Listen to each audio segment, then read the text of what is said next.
গল্প কয়েদ। সীমা নিজের পায়ে যেন নিজেই কুড়ুল মেরেছিল। সদ্য যৌবনেই ভালোবেসে ফেলেছিল পাড়ার নেতা এবং কমিশনারের একমাত্র ছেলে তপনকে। যুক্তিগ্রাহ্য কারণে লোকের চোখে সে লম্পট, নেশাখোর একটা উড়নচণ্ডী। তবে সুদর্শন বলতেই হবে।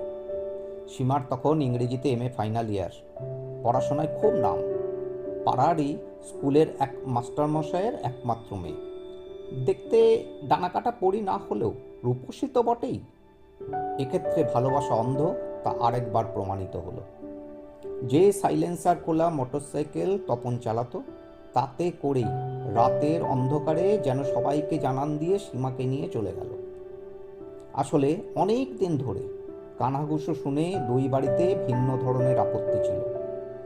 কমিশনার নিজে ব্রাহ্মণ বলে মাননীয় মাস্টারমশাইয়ের মেয়ে হলেও অন্য জাতের মেয়েকে ঘরে তুলতে নারাজ। অন্যদিকে মাস্টারমশাই এবং তার স্ত্রী অন্যদের চোখে অনেক নিচে নেমে গেছেন। এতদিনকার মান সম্মান ধুলোয় মিশে গেছে। সবাইয়ের একই মন্তব্য, বাড়িতেই তো উনি সঠিক শিক্ষা দিতে পারেননি।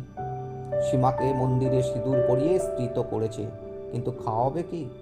মায়ের সাথে জয়েন্ট অ্যাকাউন্টের টাকা ATM থেকে তুলে আর কতদিনই বা চলে? তাও 6 মাস কেটে গেছে। এদিকে বাস্তবের ধাক্কায় মোহ ছুটেছে, ওদিকে দুই বাড়িতেই জেদ ফিকে হয়ে এসেছে। সীমার ইউনিভার্সিটিতে যাওয়ার খবর কমিশনার রাখছেন, আর তপনের বন্ধুদের কাছ থেকে ছেলের খবর পাচ্ছেন।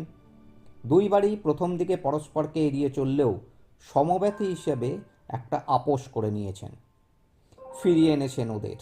বাড়ি ফিরেই তপন কিছুদিনের মধ্যেই আবার সমূর্তি ধারণ করেছে।